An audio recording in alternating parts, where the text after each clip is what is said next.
ನಮಸ್ಕಾರ, ಇದು ನಮ್ಮ ಬೆಂಗಳೂರು. ನಾನು ಸಬಿತಾ ಶೆಟ್ಟಿ. ಹೆಡ್ಲೈನ್ಸ್. ಮೊನ್ನೆ ಕಾಟನ್ಪೇಟೆಯಲ್ಲಿ ಹರಿದಿತ್ತು ರಕ್ತ. ರೌಡಿ ಜೀವನ್ ಹತ್ಯೆ ಮಾಡಿದ್ದ 6 ಮಂದಿ ಅಂದರ್, ಇನ್ನೂ ಪತ್ತೆಯಾಗಿಲ್ಲ kingpin Atush and gang. Silicon ಸಿಟಿಯಲ್ಲಿ ಹೆಚ್ಚಾಗ್ತಿದ್ದಾರೆ ಸಂಚಾರಿ ಕಳ್ಳರು. ಬಸ್ನಲ್ಲಿ ಕೈಚಳಕ ತೋರಿಸುತ್ತಿದ್ದ 4 ಕೈಗೆ ಕೋಳ. ಬಿಎಂಟಿಸಿ ಪ್ರಯಾಣಿಕರೇ ಎಚ್ಚರ ಎಚ್ಚರ.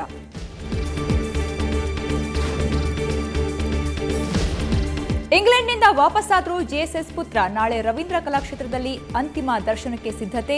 ಸಂಜೆ ಬೆಂಗಳೂರು ವಿವಿಯ ಕಲಾಗ್ರಾಮದಲ್ಲಿ ಅಂತ್ಯ ಸಂಸ್ಕಾರ. ಮಧ್ಯಸ್ಥಿಕೆಯಿಂದ ದೂರವಾಯಿತು ವಿವಾದ. ತಿಂಗಳ ಅಂತ್ಯದಲ್ಲಿ ಭಜರಂಗಿ ವಿಜಯ ಯಾತ್ರೆ. Stolen bread, Italian palm cake, ಬಾಯಲ್ಲಿ ನೀರಿರಿಸುವ ಕೇಕ್ಗಳು ಗ್ರಾಹಕರನ್ನ ಕೈ ಬೀಸಿ ಕರೀತಿದೆ ಹಳ್ಳಿ ಮನೆ.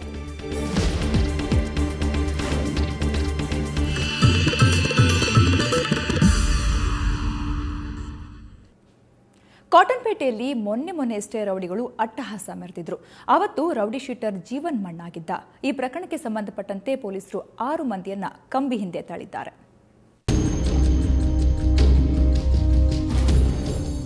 ಮೊನ್ನೆಯಷ್ಟೇ ಕಾಟನ್ಪೇಟೆಯ ಅಂಜನಪ್ಪ ಬಡಾವಣೆ ಬೆಚ್ಚಿಬಿದ್ದಿತು. ರೌಡಿ ಶೀಟರ್ಗಳ ಮಾರಾಮಾರಿಗೆ ಅಲ್ಲಿನ ಜನ ಬೆದರಿದ್ರು. ಘಟನೆಯಲ್ಲಿ ರೌಡಿ ಶೀಟರ್ ಜೀವನ್ ಹೆಣವಾಗಿದ್ದ. ಕೊಲೆ ಪ್ರಕರಣಕ್ಕೆ ಸಂಬಂಧಿಸಿದಂತೆ ಕಾಟನ್ಪೇಟೆ ಪೊಲೀಸರು 6 ಜನರನ್ನ ಬಂಧಿಸಿದ್ದಾರೆ. ರೌಡಿ ಅತುಷ್ ಸಹಚರರಾದ ಇವರು 15 ದಿನಗಳ ಕಾಲ ಜೀವನ್ ಚಟುವಟಿಕೆಯ ಮೇಲೆ ಹದ್ದಿನ ಕಣ್ಣಿಟ್ಟು ಪಕ್ಕಾ ಪ್ಲಾನ್ ಮಾಡಿಕೊಂಡು ಹತ್ಯೆ ಮಾಡಿದರು. ಕಾಟನ್ಪೇಟೆ ಪೊಲೀಸ್ ಠಾಣೆಯಲ್ಲಿ 2012ರಲ್ಲಿ ಒಂದು ಮರ್ಡರ್ ಕೇಸ್ ಆರೋಪಿಯಾಗಿದ್ದ. ಕಳೆದ 10 ದಿವಸಗಳಿಂದ ಅವನು ಜೈಲಿನಿಂದ ಬಿಡುಗಡೆಯಾಗಿದ್ದಾನೆ. ಬಿಡುಗಡೆಯಾಗಿದ್ದು ನಮ್ಗೆ ಗೊತ್ತಾದ ಮೇಲೆ ನಮ್ಮ ಇನ್ಸ್ಪೆಕ್ಟರ್ ಅವ್ರನ್ನ ಕರೆಸಿ ಅವ್ರ ಮೇಲೆ ಮುಂಜಾಗ್ರತಾ ಕ್ರಮಗಳನ್ನು ತೆಗೆದುಕೊಂಡಿದ್ದಾರೆ. ಆದರೂ ಇವತ್ತು ಅವನ್ನ 4 ಜನ ಯಾರೋ ದುಷ್ಕರ್ಮಿಗಳು ಅವನ ಬೆನ್ನು ಇಟ್ಕೊಂಡ್ಬಂದು ಹೊಡೆದು ಸಾಯಿಸಿದ್ದಾರೆ. ಜೀವನ್ ಕೊಲೆಗೆ ಕಾರಣ ಹಳೆ ದ್ವೇಷ. ಈ ಹಿಂದೆ ರೌಡಿ ಗುಪೇಂದ್ರ ಕೊಲೆ ಪ್ರಕರಣದಲ್ಲಿ ಜೀವನ್ ಆರೋಪಿಯಾಗಿ ಜೈಲಿಗೂ ಹೋಗಿ ಬಂದಿದ್ದ. ಆದ್ರೆ ಗುಪೇಂದ್ರ ಕೊಲೆಗೆ ಪ್ರತೀಕಾರ ತೀರಿಸಿಕೊಳ್ಳಲು ಸಹಚರರಾದ ಅತುಷ್ ಕಾಯ್ತಿದ್ದ. ಹೀಗಾಗಿಯೇ 21ರಂದು ಪೆನ್ಷನ್ ಮೊಹಲ್ಲಾದ ಮಸೀದಿಗೆ ತನ್ನ ಸಹಚರರನ್ನ ಭೇಟಿಯಾಗಲು ಹೊರಟಿದ್ದ ಜೀವನ್ ಮೇಲೆ ಅತುಷ್ ಸಹಚರರು ದಾಳಿ ಮಾಡಿ ಜೀವನ್ನನ್ನ ಮುಗಿಸೇ ಬಿಟ್ಟರು. ಈಗಲೇ ಎಲ್ಲ ಬಹಿರಂಗಪಡಿಸಲಿಕ್ಕೆ ಸಾಧ್ಯ ಇಲ್ಲ. ಇನ್ನೂ ಕೆಲವು ಜನ ಇದರಲ್ಲಿ ಇದ್ದಾರೆ ಅಂತ ನಮ್ಮ ಮಾಹಿತಿ ಪ್ರಕಾರ, ನಮ್ಮ ತನಿಖೆ ಪ್ರಕಾರ ನಾನು ಅದೇ ಹೇಳ್ತಾ ಇರೋದು. ಅವರೆಲ್ಲ ಒಂದು ಸರಿ ಅರೆಸ್ಟ್ ಆದ ನಂತರ ಇದು ಕರೆಕ್ಟ್ ಘಟನೆ ಏನು ನಡೆದಿದೆ ಅದು ಬೆಳಕಿಗೆ ಬರೋದು ಸಾಧ್ಯ.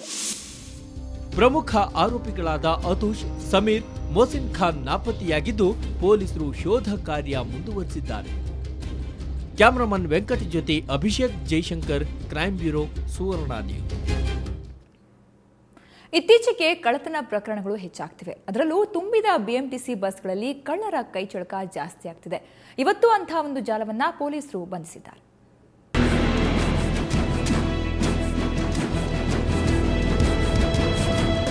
ಸಿಲಿಕಾನ್ ಸಿಟಿಯಲ್ಲಿ ಹೆಜ್ಜೆ ಹೆಜ್ಜೆಗೂ ಎಚ್ಚರದಿಂದಿರಬೇಕು. ಯಾವಾಗ ಏನಾಗುತ್ತೆ ಅಂತಾನೆ ಗೊತ್ತಾಗೋದಿಲ್ಲ. ಅದರಲ್ಲೂ ಖದೀಮರ ಜಾಡು ಗೊತ್ತೇ ಆಗಲ್ಲ. ಇತ್ತೀಚೆಗೆ ಬಸ್ನಲ್ಲೂ ಖದೀಮರ ಸಂಖ್ಯೆ ಹೆಚ್ಚಾಗ್ತಿದೆ. ತುಂಬಿದ ಬಸ್ನಲ್ಲಿ ಯಾರು ಏನ್ ಕದ್ರೂ ಗೊತ್ತೇ ಆಗಲ್ಲ. ಇಂತಹದ್ದೇ ಜಾಲವೊಂದನ್ನ ಪೊಲೀಸರು ಹೆಡೆಮುರಿ ಕಟ್ಟಿದ್ದಾರೆ.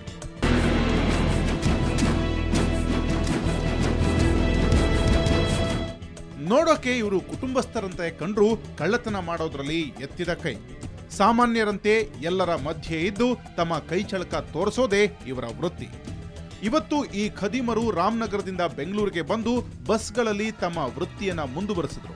ಆದರೆ ಸಿಸಿಬಿ ಪೊಲೀಸರು ಕೋಳ ತೊಡಿಸಿದ್ದಾರೆ. ರಾಮನಗರದಿಂದ ಇಲ್ಲಿ ಬೆಂಗಳೂರಿಗೆ ಬರುವಂಥ ಬಸ್ಗಳಲ್ಲಿ ಈ ಪರ್ಸ್ ಕಳುವು ಮಾಡೋದು ಮತ್ತು ಬ್ಯಾಗ್ ಕಳುವು ಮಾಡುವ ಅಂಥ ಒಂದು ಗ್ಯಾಂಗ್ಗೆ ಒಂದು 4 ಜನರ ಗ್ಯಾಂಗ್ ಅದು ಆ ಗ್ಯಾಂಗಿನ 4 ಜನರಿಗೆ ಸಿಸಿಬಿ ಪೊಲೀಸರು ಬಂಧನ ಮಾಡಿ ಸುಮಾರು 540 ಗ್ರಾಮ್ಸ್ ಗೋಲ್ಡ್ ಆರ್ನಮೆಂಟ್ಸನ್ನು ರಿಕವರಿ ಮಾಡಿದ್ದಾರೆ. ರಾಮನಗರ ಮೂಲದ ಇವರ ವಿರುದ್ಧ ನಗರದ ಹಲವು ಠಾಣೆಗಳಲ್ಲಿ ಕಳ್ಳತನ ಪ್ರಕರಣಗಳು ದಾಖಲಾಗಿದ್ದವು. ಪೊಲೀಸರಿಗೆ ತೀರಾ ತಲೆನೋವಾಗಿದ್ದ ಈ ಗ್ಯಾಂಗ್ ಈಗ ಕಂಬಿ ಹಿಂದೆ ಹೋಗಿದೆ. ಬಂಧಿತರಿಂದ 16 ಲಕ್ಷ ಮೌಲ್ಯದ 540 ಗ್ರಾಂ ಚಿನ್ನಾಭರಣವನ್ನು ವಶಪಡಿಸಿಕೊಳ್ಳಲಾಗಿದೆ.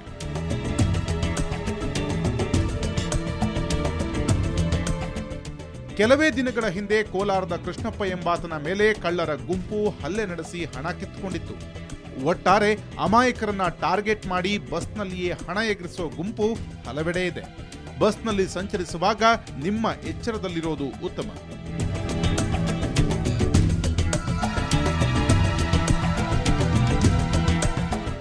ಕೃಷ್ಣಪ್ಪನ ದುಡ್ಡು ಕಣ್ಣ ಮುಂದೆಯೇ ಮಂಗಮಾಯವಾಗಿದೆ. ಬೆಂಗಳೂರಿನಂತ ಮಹಾನಗರದಲ್ಲಿ ನಮ್ಮ ಹುಷಾರ್ನಲ್ಲಿ ನಾವಿರಬೇಕು ಅನ್ನೋದು ಇದಕ್ಕೆ ಅಲ್ವಾ. ಬೆಂಗಳೂರಿನಿಂದ ರಮೇಶ್ ಕೆಎಚ್, ಸುವರ್ಣ ನ್ಯೂಸ್. ಮಹಿಳೆಯರೊಂದಿಗೆ ಅಸಭ್ಯವಾಗಿ ವರ್ತಿಸ್ತಾ ಇದ್ದ ಗ್ರಾಮ ಪಂಚಾಯತ್ ಸದಸ್ಯನನ್ನ ಮಾದನಾಯಕನಹಳ್ಳಿ ಪೊಲೀಸರು ಬಂಧಿಸಿದ್ದಾರೆ. ನೆಲಮಂಗಲ ತಾಲೂಕಿನ ಮಾದನಾಯಕನಹಳ್ಳಿ ಗ್ರಾಮ ಪಂಚಾಯಿತಿ ಸದಸ್ಯ ಶ್ರೀನಿವಾಸ್ ಬಂಧಿತ ಆರೋಪಿ. ಈತ ಹಲವು ತಿಂಗಳುಗಳಿಂದ ಮಹಿಳೆಯರೊಂದಿಗೆ ಅಸಭ್ಯವಾಗಿ ವರ್ತಿಸ್ತಾ ಇದ್ದ. ಇದರಿಂದ ಬೇಸತ್ತ ನೇತ್ರಾವತಿ ಅನ್ನೋರು ಪೊಲೀಸ್ ಠಾಣೆಗೆ ದೂರು ಕೊಟ್ಟಿದ್ರು. ಈ ಹಿನ್ನೆಲೆಯಲ್ಲಿ ಶ್ರೀನಿವಾಸ್ನನ್ನ ಬಂಧಿಸಿದ್ದಾರೆ.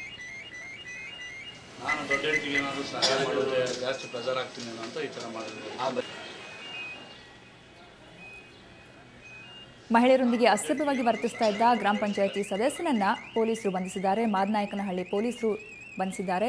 ನೆಲಮಂಗಲ ತಾಲೂಕಿನ ಮಾದನಾಯಕನಹಳ್ಳಿ ಗ್ರಾಮ ಪಂಚಾಯಿತಿ ಸದಸ್ಯ ಈತನ ಹೆಸರು ಶ್ರೀನಿವಾಸ್ ಅಂತ. ಹಲವು ತಿಂಗಳುಗಳಿಂದ ಮಹಿಳೆಯರೊಂದಿಗೆ ಅಸಭ್ಯವಾಗಿ ವರ್ತಿಸ್ತಾ ಇದ್ದ.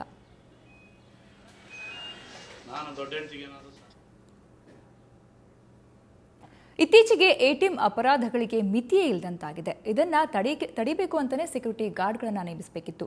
ಆದರೆ ಈಗ ಸೆಕ್ಯೂರಿಟಿ ಗಾರ್ಡ್ಗಳೇ ಬ್ಯಾಂಕ್ ಹಾಗೂ ಗ್ರಾಹಕರಿಗೆ ತಲೆನೋವಾಗಿದ್ದಾರೆ.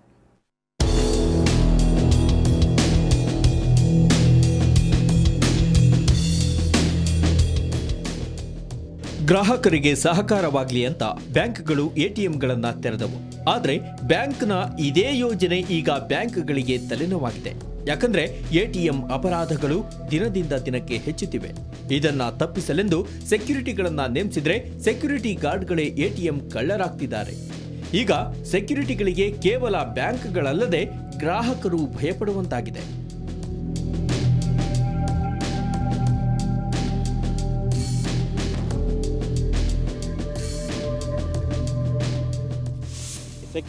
ಸೆಕ್ಯೂರಿಟಿ ಗಾರ್ಡ್ಸ್ ಏನಿರ್ತಾರೋ ಎ.ಟಿ.ಎಮ್ ಅಲ್ಲಿ ಅದು ಬಾಗಿಲಿಂದ ಈಚೆ ಇದ್ದರೆ ಭಾರಿ ಒಳ್ಳೆಯದು ಅಂತ ಬಿಟ್ಟು, ಇಲ್ಲ ನಮಗೂ ಅಷ್ಟು ಪ್ರವೇಶ ಇರುತ್ತೆ. ಒಳಗಡೆಗೆ ಹೋಗಿ ಕರ್ಕೊಂಡ್ರೆ ಅವರು ನಮ್ಮ ಥರನೇ ನೋಡ್ತಾ ಇರ್ತಾರೆ, ಅಬ್ಸರ್ವ್ ಮಾಡ್ತಾ ಇರ್ತಾರೆ. ಆಮೇಲೆ ಇಲ್ಲ ನಮ್ಮ ನಂಬರ್ ಏನಾದರೂ ಅವ್ರಿಗೂ ಗೊತ್ತಾಗುತ್ತಾ ಅನ್ನೋದ್ರ ಬಗ್ಗೆ ನಮಗೂ ಸ್ವಲ್ಪ ಮುರಿಸಿರುತ್ತೆ. ಇದಕ್ಕೆಲ್ಲ ಕಾರಣ ನಿನ್ನೆ ಮಲ್ಲೇಶ್ವರಂನ ಎಟಿಎಂ ಒಂದರಲ್ಲಿ ಸೆಕ್ಯೂರಿಟಿ ಗಾರ್ಡ್ನೊಬ್ಬ ಹಣ ದೋಚುವ ಯತ್ನಕ್ಕೆ ಕೈ ಹಾಕಿದ್ದು. ಹೀಗಾಗಿ ಇವತ್ತು ಹಲವೆಡೆ ಸೆಕ್ಯೂರಿಟಿ ಗಾರ್ಡ್ಗಳು ಎಟಿಎಂ ಹೊರಗಡೆ ನಿಂತು ಕೆಲಸ ನಿರ್ವಹಿಸಿದ್ರು.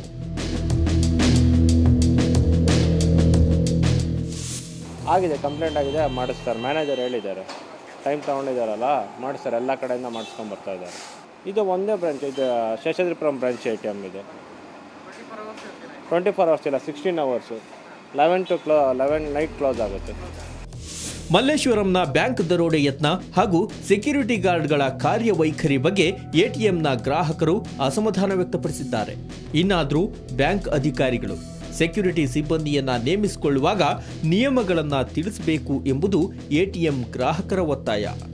ಬೆಂಗಳೂರಿನಿಂದ ಕ್ಯಾಮರಾಮನ್ ರೇಣುಕಾ ಪ್ರಸಾದ್ ಜೊತೆ ನಂದಿನಿ, ಸುವರ್ಣ ನ್ಯೂಸ್.